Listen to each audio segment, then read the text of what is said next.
All right, welcome into another episode of the Ryan and Goodman podcast. I'm Jeff Goodman. He is Bob Ryan, and we are joined by a fellow, not only Massachusetts native, Bob Ryan, but a fellow Framingham native, Whoa. David Blatt. How about that? That's good. Framingham South, to be specific. I know. I was north. So we had that rivalry, but we're going to put it aside for this podcast. We're going to put it aside. All right, Dave. So Dave, for the locals, how close to you see how open-minded I am, Bob, that I'm even willing to talk to this North guy? I mean, I'm very impressed. I'm extremely impressed with that. Now, for the locals, I need to pinpoint exactly how close to Shoppers World and Ken's Steakhouse did you grow up? Just down the street, man. 7-minute drive down Route 9. Miss it, too. Good days. All right, very good. How far? So you grew up on I was on Little Tree Lane. You were, I think, like 3 streets over. What street did you grow up on? I grew up on Woodmere Road. Literally, Bob. It's right like 3 streets. That's right. Wow. Around the corner. We could have played ball at the park down the street. But you have a few years on me.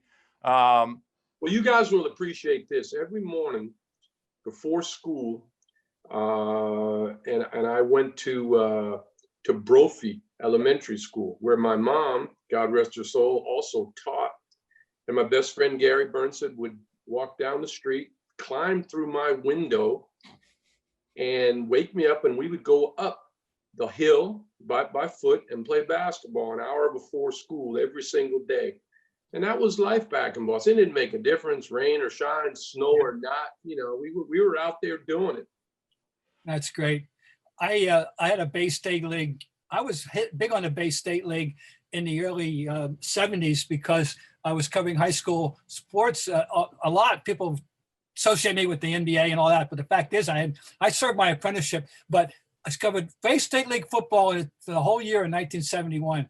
And that was when John Lee came to Walpole and took over the league, right? There you go. There you go. But you played, the name I remember, your guy, you played for Smokey Marisi, right? Played for Coach Marisi. He was probably the most significant figure in my basketball life, both in terms of coaching and he was kind of he was a father figure to me, a mentor, and I was awfully lucky to be in his glow, so to speak. Terrific coach, terrific guy.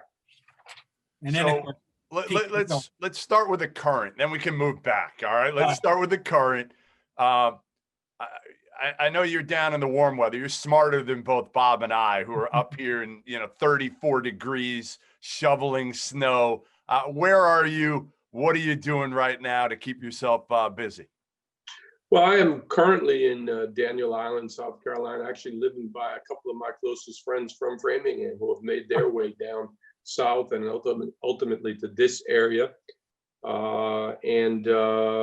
In these tough times for everyone, I'm trying to stay busy, doing an awful lot of online clinics and seminars. I'm in the process of writing my life story, and I'm associated with an awful lot of different organizations having to do with the good work of diplomacy in different parts of the world. You all probably know I've spent a good part of my life in overseas, and just staying up with that and doing my very best to stay healthy.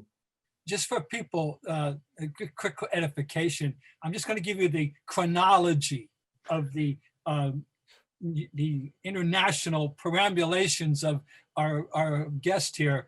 But, can you pronounce some of these the I'm clubs? I'm not going to go with all the teams necessarily, but we're going to get to that. But 12 years of playing in Israel, and then Israel coaching, and then in this order: Russia a year, Italy 2, Russia 6, Turkey 1, Russia 1, Greece. I'm not sure. You can tell us about the Aris experience. Israel 4 more.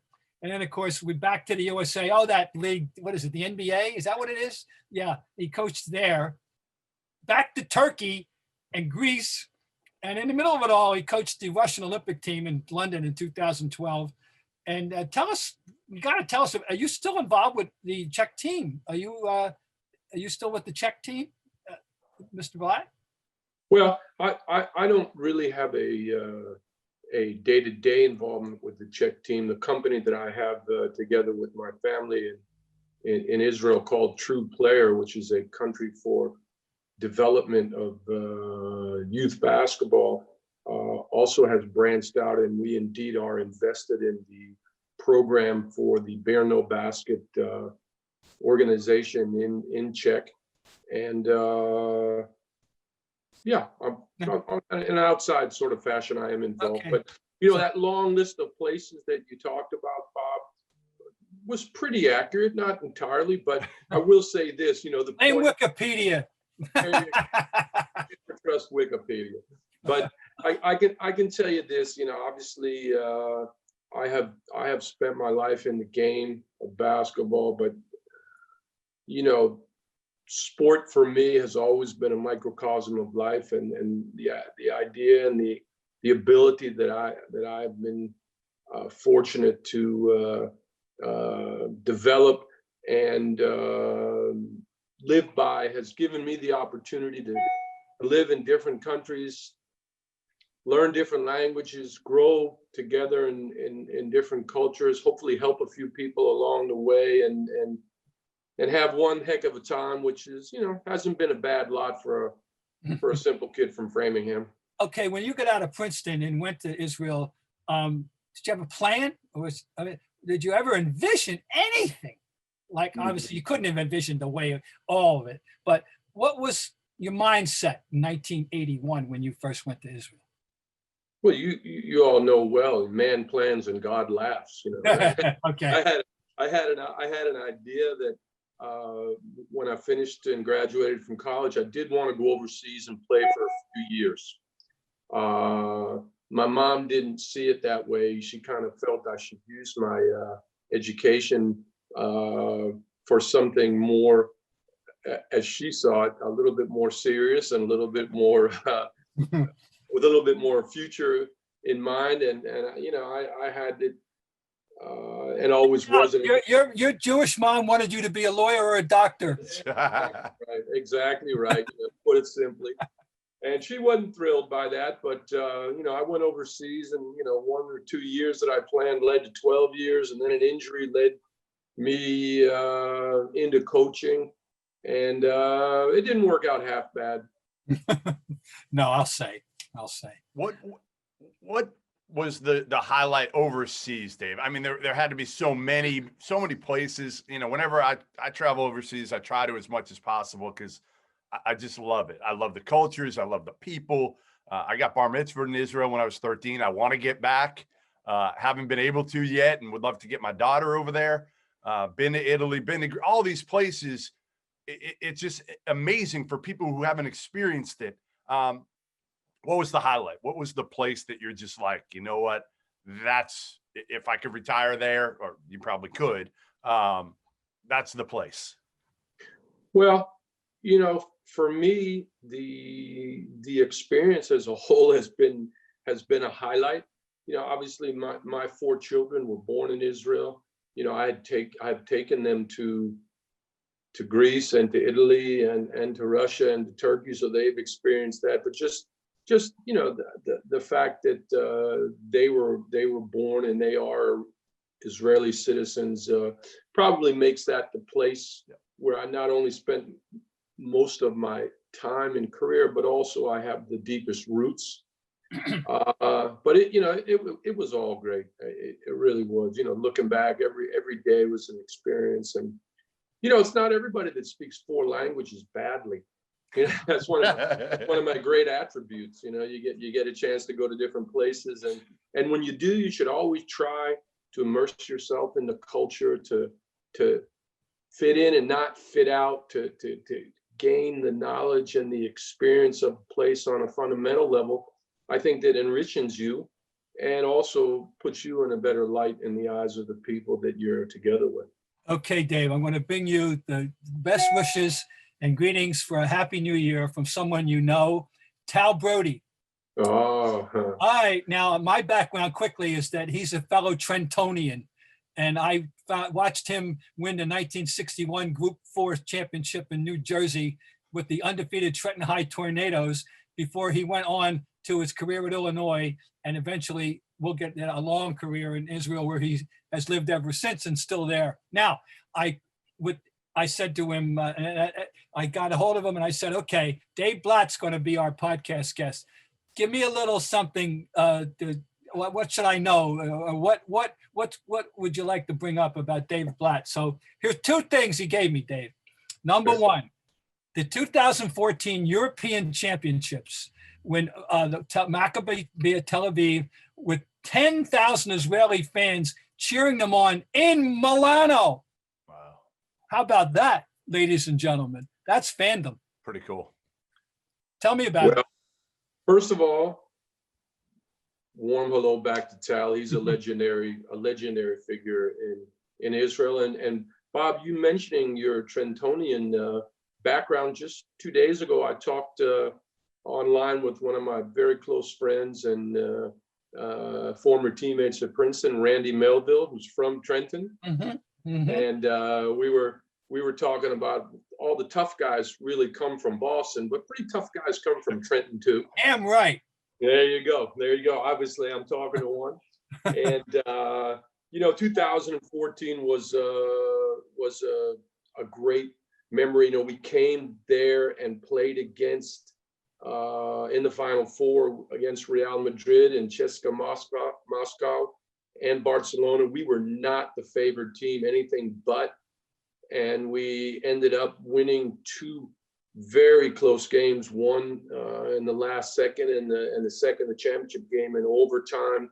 We did indeed have not 10,000, but 11,000 fans who made their way from Israel and colored the stadium in yellow, and gave us kind of a home court advantage. And that's in the history books for Israeli sport. And you have to understand, the Israeli mentality and the Israeli sports fan, it's a patriotic mission. When a sports team reaches the heights or the kind of heights that we did, not only that year, but over the course of several years, some championships Tal himself was part of. Yep. And you move a nation, and you energize and you bring together a whole country, regardless of the political differences. And they are great in Israel, as they are, unfortunately, in our dear country. But it's a very special thing, and that's a memory that I'll hold dear forever. What was the second one, Bob? Second one, playing, now here's what pronunciation I'm going to have to, for Galileo near the Lebanese border, with rockets flying over your head from time to time. Wow. Very, very true. People hear something like that and they don't quite grasp what that is. I lived in a place called a Moshav, which is similar. It has some similarities to the kibbutz life in Israel, but I was literally only 5 kilometers, about 3.5 miles from the Lebanese border. And these were some troubled times when indeed there were Katyusha rockets being fired from certain parts of Lebanon by terrorist organizations into Israel, and a few of them fell right by our gym and right in my backyard. Wow. I used to have players from my team coming to my house at 2 or 3 in the morning. I would always leave the door open and say, guys, if you're scared, just come to my house. I'd wake up in the morning, I'd have 2 or 3 guys in my living room sleeping, waiting for breakfast, hoping that I would ease their minds and maybe their they hearts just wanted breakfast, Dave. take care of them. Yeah, well, that too, that too. But it was that kind of thing, But the team there, again, the team galvanized the people. It was a place that the community would come to and support the team, and it was something that really raised the spirits of the kids and the adults alike. And you guys are taking away my chapter 3 of the book, but indeed that was was quite an experience. It's a tease. It's a good tease. I'm sure chapter 3's got a lot more details than you can provide right now. Give me you talked about that of fearing for your safety. Was there one story, one experience where you really, it was at a point where, because again, I mean, you hear about it over there in Israel. I would love to bring my daughter there, but I am worried. I have been worried. My wife's been worried more than I have. I probably would have done it, but is there one experience, whether it's in Israel, whether it's in Russia, wherever, that you feared, you legitimately feared for your life?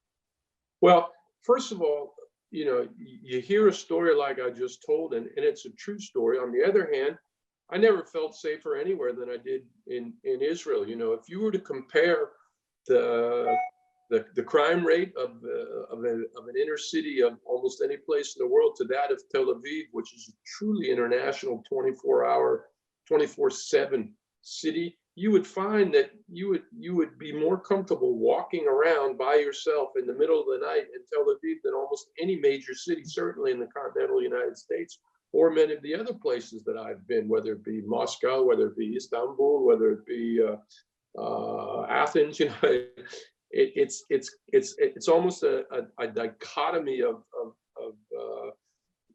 well, it's an unusual type of feeling. I at the same time that there are threats and there are concerns, I can tell you wholeheartedly, take your kids there, take your wife. They'll fall in love with the place immediately. I think the entire perception of Israel would change if we could somehow get every person in the world to come to Israel for one day and see what it really is all about.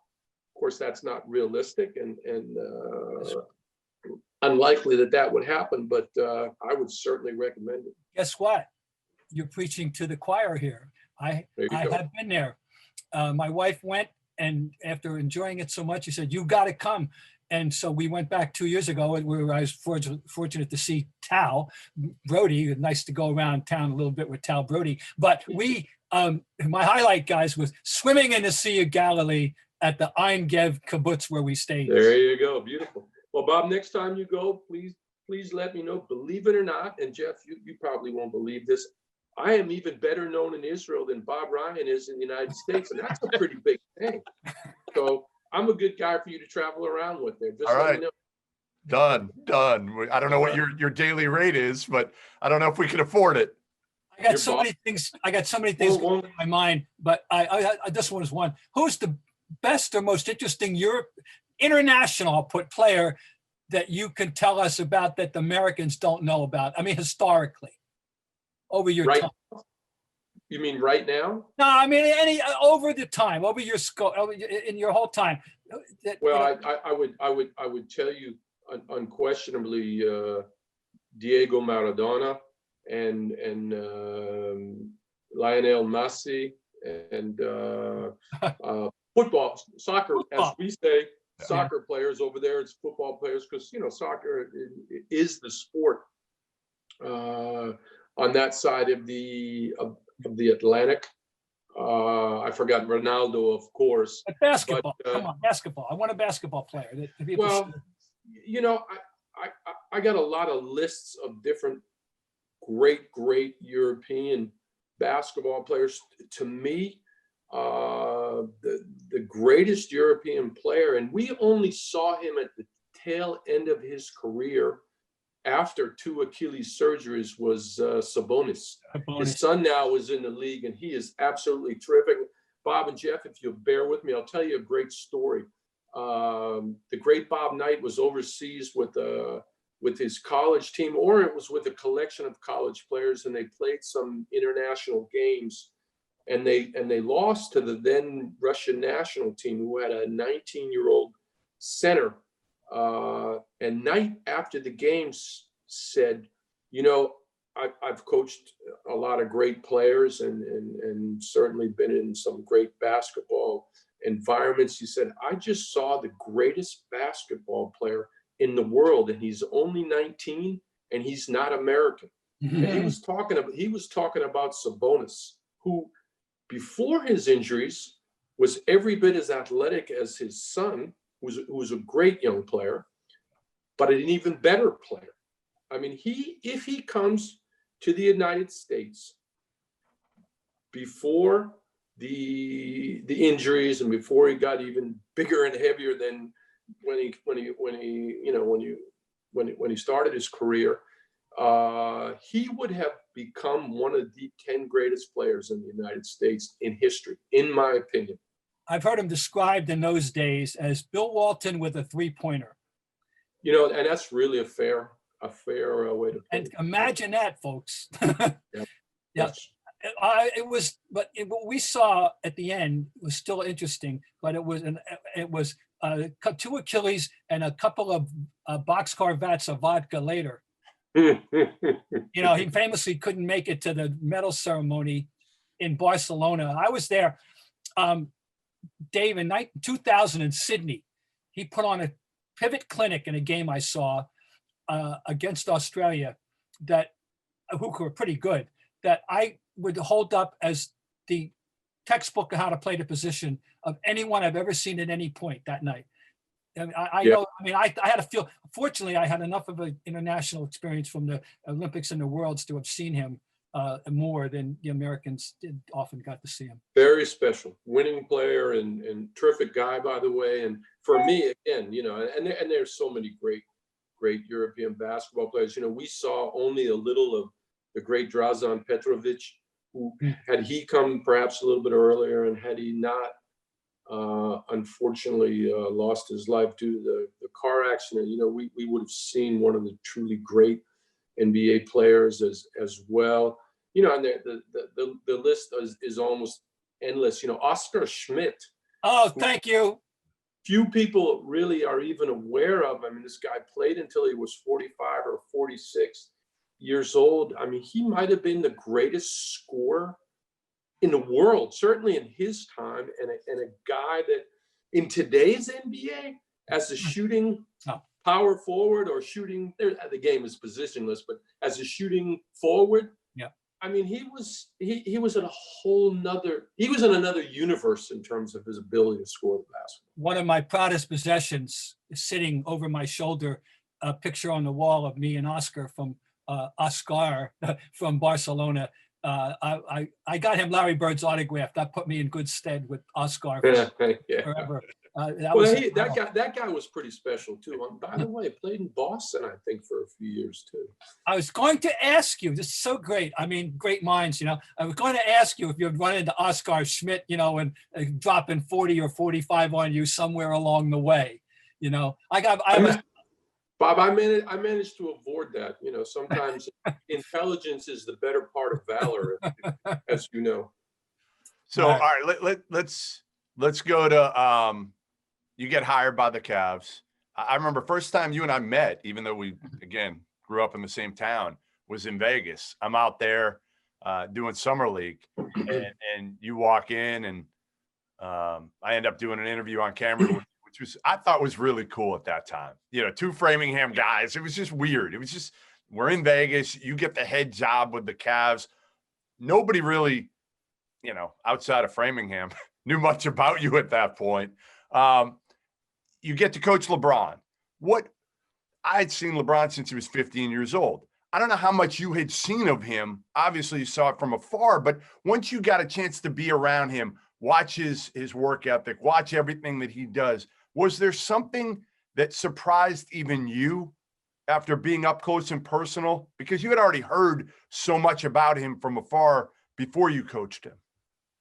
You know, there's a couple of things, and I'll tell you a quick story. When I was, I used to come over in the summer times and go to different summer leagues to find potential players for my European teams. And I went to the Orlando Summer League, which was a smaller summer league than what Vegas became, even smaller than the Shaw Tournament in Boston, where I found a lot of good players too. And LeBron was of course the first pick in the draft, and came with just an incredible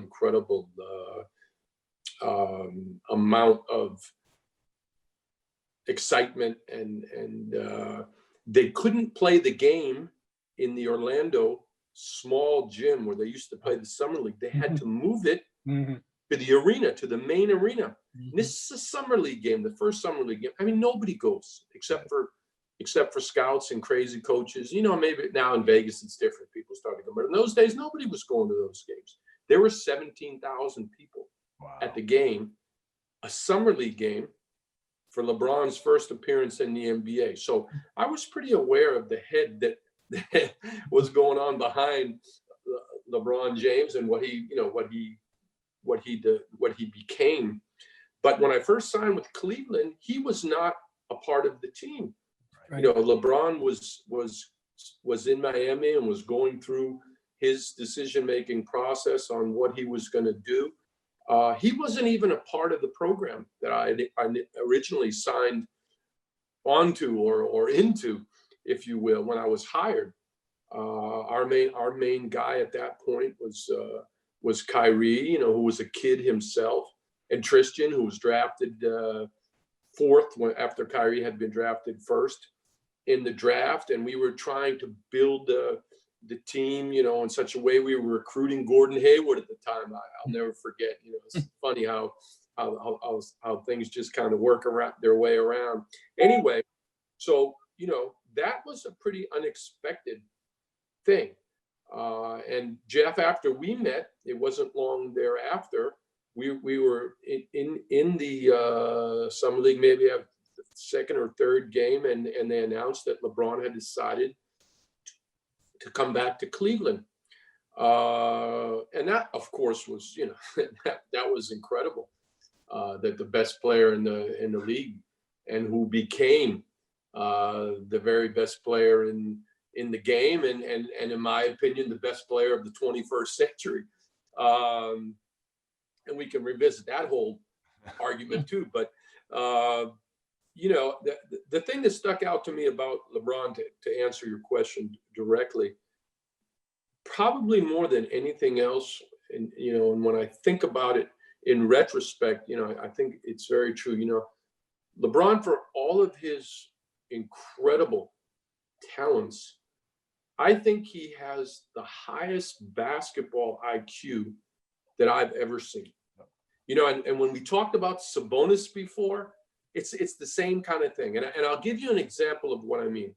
There are a few players, and I've coached many in my career, that you can teach plays to, and it will take you a number of repetitions or even a number of days until guys really catch what they're supposed to do in whatever system or sequencing that you're using.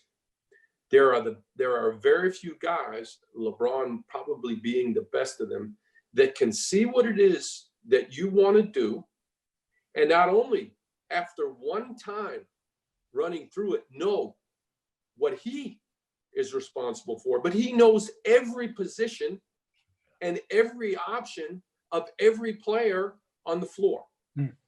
And I think that's really, really unique, you know. So if he's sitting down for a while and hasn't played, and you put in some different stuff, all he has to do is sit there and look at it one time, and he's got it.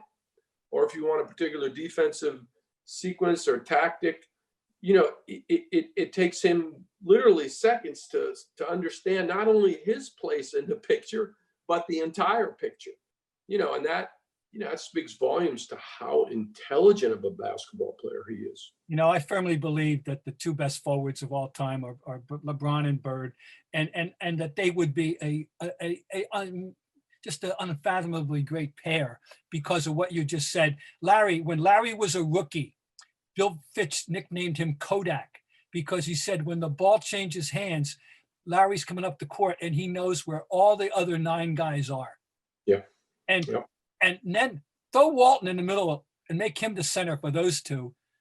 I mean, that would be orgasmic for a sure. fan. The only difference between a guy like Walton, you know, and LeBron is that not only does he know what each player can do on the floor, he can play every one of those positions.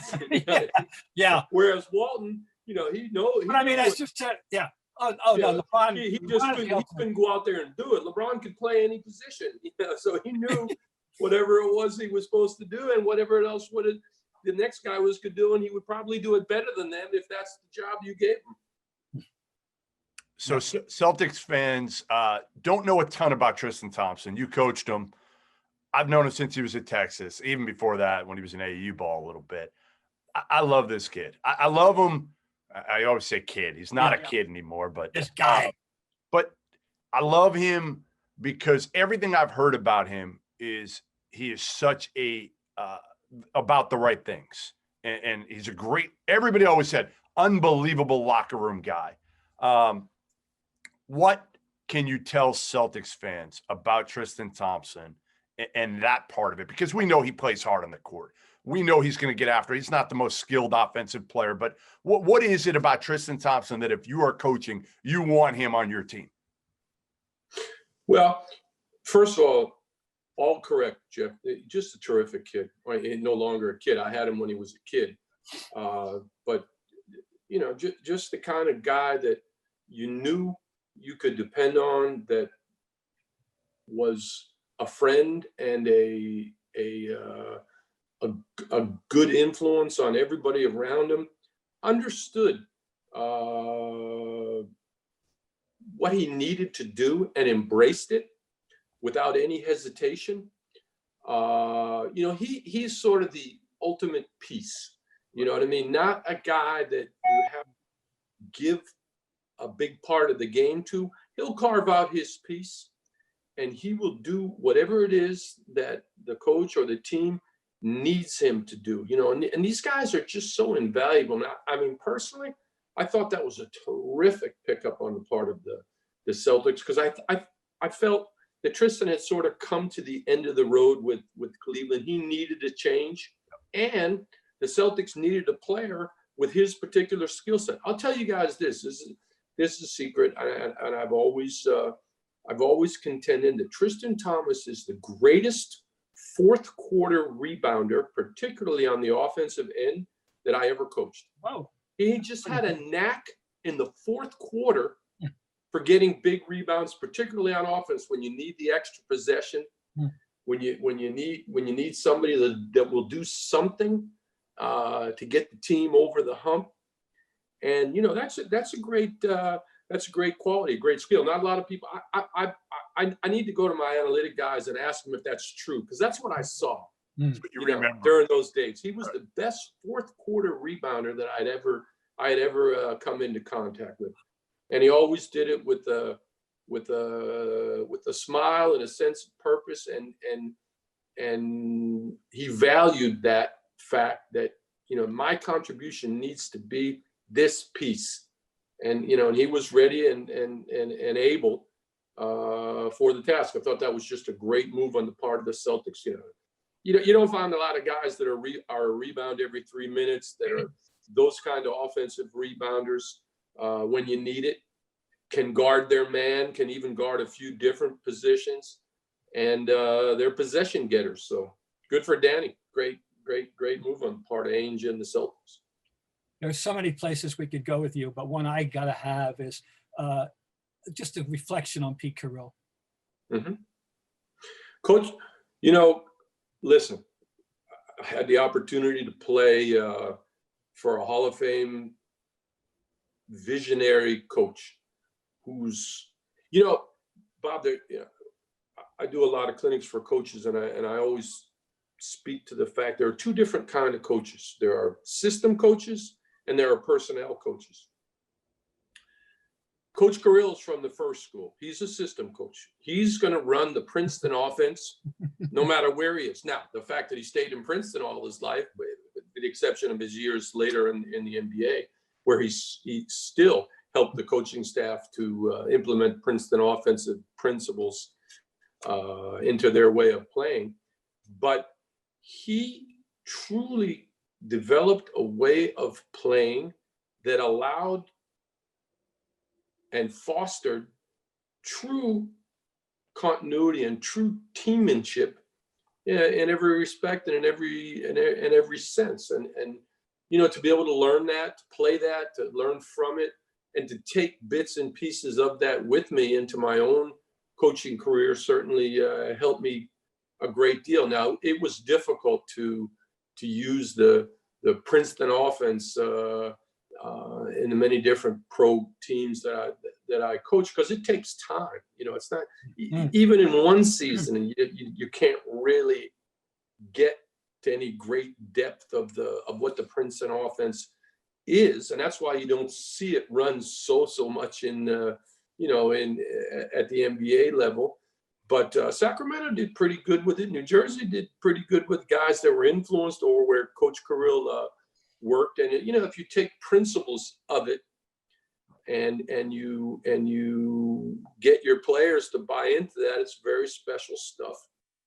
And certainly Coach Kirill, is one of the great basketball minds of modern times in the United States. All right, I got one more for you, current NBA or whatever question before I want to find out what you're doing now. But I can't, it being a Boston focused podcast, let this go without asking you what it was like to coach Kyrie Irving. Well, again, I had Kyrie when he was younger and more in the beginning of his career.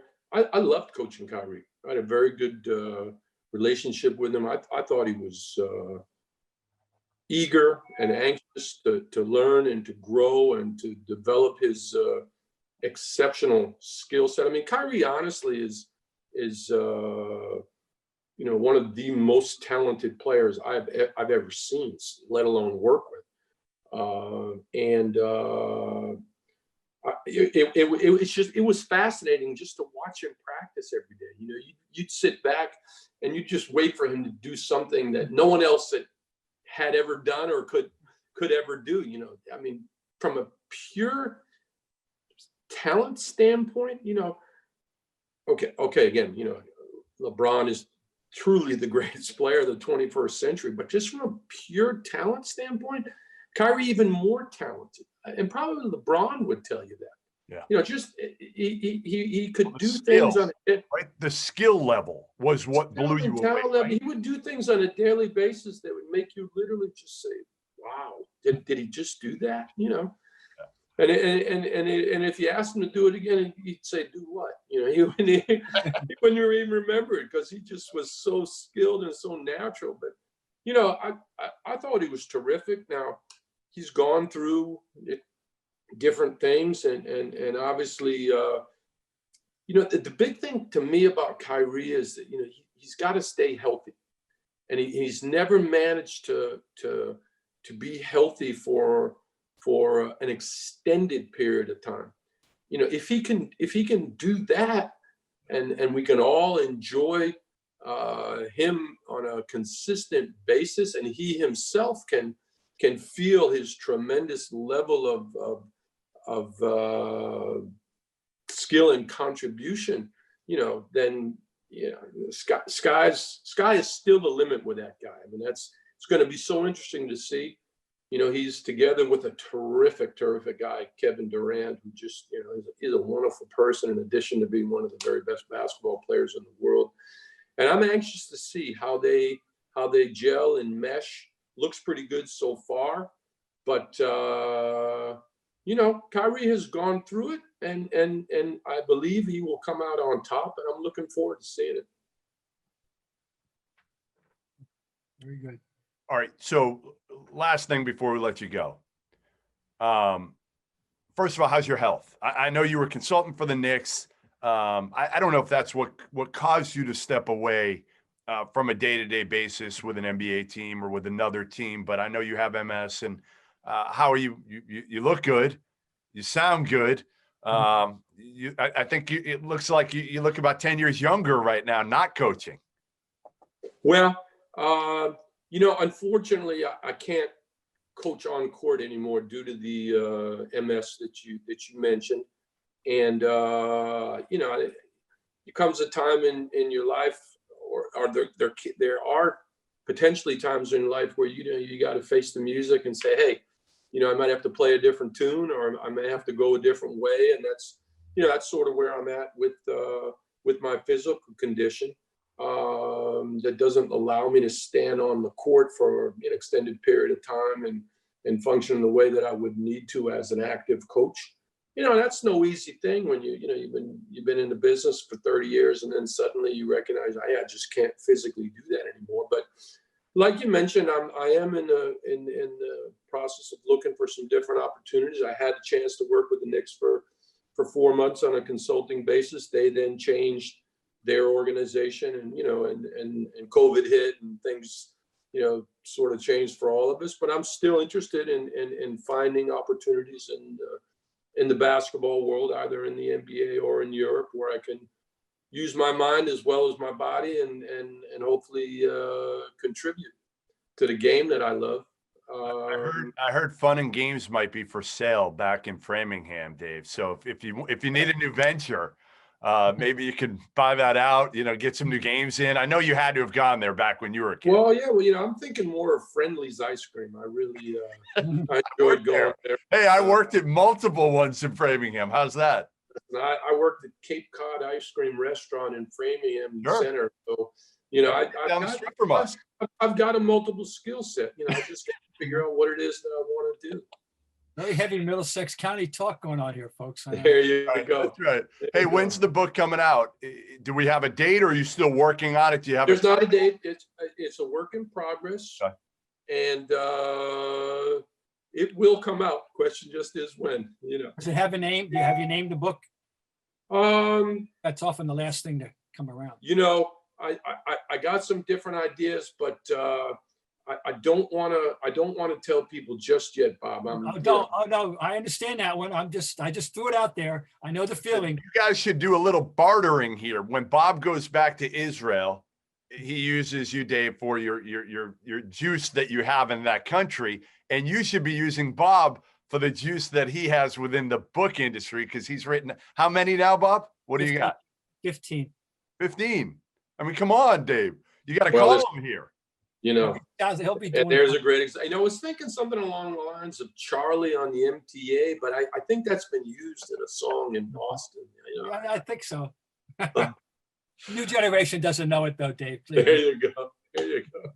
Listen, go back to your good weather. Well, I'm going to go out for a walk guys, here. I think I'm seeing myself on TV doing something too. I just can't figure out when and where, but all right. I might be knocking on your guys' door to help me find something. There you go. You can always help out with the podcast.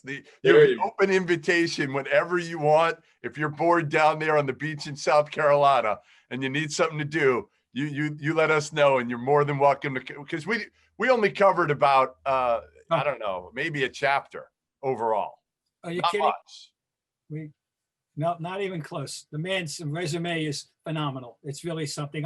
I'm really looking forward to reading that book. I'll tell you that. Thank you, guys. It's really been a pleasure. Thank you so much, and I wish you all a happy New Year and stay well. Be careful and stay well. Thanks, Dave. We appreciate it. Great catching up. Continue, good health, and if I get back down that way, I will call you. Welcome anytime. Okay. Awesome. Thanks, man. Thank We'll you. talk soon. Take care.